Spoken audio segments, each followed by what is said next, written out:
Welcome to our tutorial on how to prevent everyone from adding members in a Telegram group on your Android device with the latest updates. Follow these steps to customize your group settings for better control.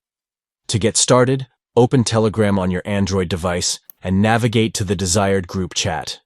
Tap on the group name located at the top of the chat to access the group info page. This page contains various settings and options for managing the group.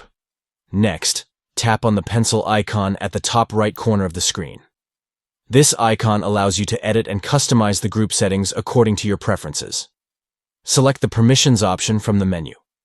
This section enables you to define the permissions and actions that members of the group can perform. Locate the option labeled Add Users under the What Can Members of This Group Do section. Toggle the button next to it to turn off the permission for all group members to add users.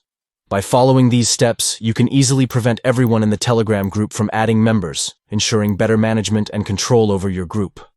Thank you for watching our tutorial. Enjoy the updated feature that allows you to customize group settings for a more organized and focused group experience. Happy group management!